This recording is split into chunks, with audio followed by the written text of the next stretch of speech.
Doctor Shyama Prasad Mukherjee की आज पावन पुण्यतिथि है। आज ही के दिन 1953 को डॉक्टर श्यामा प्रसाद मुखर्जी जी ने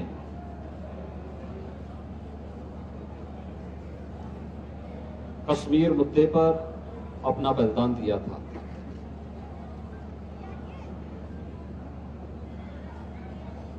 डॉक्टर श्यामा प्रसाद मुखर्जी जी का बलिदान स्वतंत्र भारत का एक ऐसा बलिदान था जिसने उस समय पूरे देश को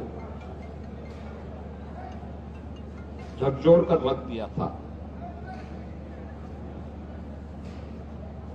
डॉक्टर श्यामा प्रसाद मुखर्जी ने जो आंदोलन कश्मीर के लिए किया,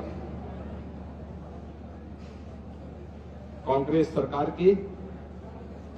तुष्टीकरण की नीति और तुष्टीकरण के नाम पर देश की एकता और अखंडता के साथ, सुरक्षा के साथ खिलवाड़ करने की जो प्रवृत्ति थी, इसके खिलाफ आवाज दी थी और बहुत स्पष्ट कहा था कि एक देश में दो प्रधान, दो विधान और दो निशान नहीं चलेंगे। इसके लिए उन्होंने अपने आप को बलिदान किया। डॉक्टर श्यामा प्रसाद मुखर्जी इस देश के महान स्वतंत्रता संग्राम सेनानी थे, महान शिक्षाविद थे, महान समाजसेवी थे, महान राजनीतिक चिंतक, सुधारक और भारत की एकता और अखंडता के प्रबल पक्षधर, भारत माता के एक महान सपूत भी थे। डॉक्टर श्यामा प्रसाद मुखर्जी जी के बलिदान का परिणाम ही है कि आज कांग्रेस की दुरभिसंधि के कारण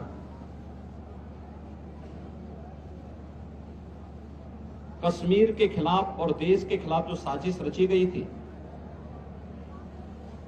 धारा 370 को कश्मीर पर थोप करके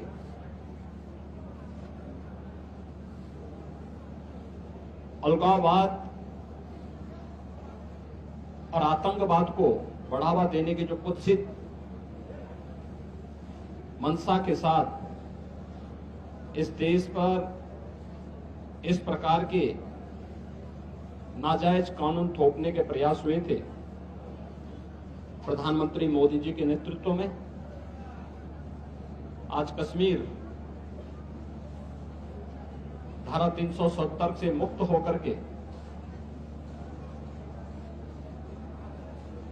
भारत के एकता और अखंडता के लिए, विकास के लिए मजबूती के साथ आगे बढ़ता हुआ दिखाई दे रहा है। धारा 370 का समाप्त होना, कश्मीर में विकास की बहार आना और इस देश को किसी भी उस प्रकार की आतंकवाद से, उग्रवाद से और अलगाववाद से मुक्त करने का एक बृहद अभियान का हिस्सा है। आज जब डॉक्टर मुखर्जी जी के 70वें बलिदान दिवस के अवसर पर पूरा राष्ट्र उन्हें स्मरण कर रहा है, मैं इस अवसर पर प्रदेशवासियों की ओर से भारत माता के इस महान सपूत को, जिन्होंने भारत की एकता और अखंडता के लिए भारत को किसी भी प्रकार की चुनौती से मुक्त करने के लिए अपने आप को बलिदान किया था, मैं उन्हें उत्तर प्रदेश शासन की ओर से, उत्तर प्रदेश की जनता की ओर से विनम्र श्रद्धांजलि अर्पित करते हुए उनके बलिदान को कोटि कोटि नमन करता हूं। धन्यवाद।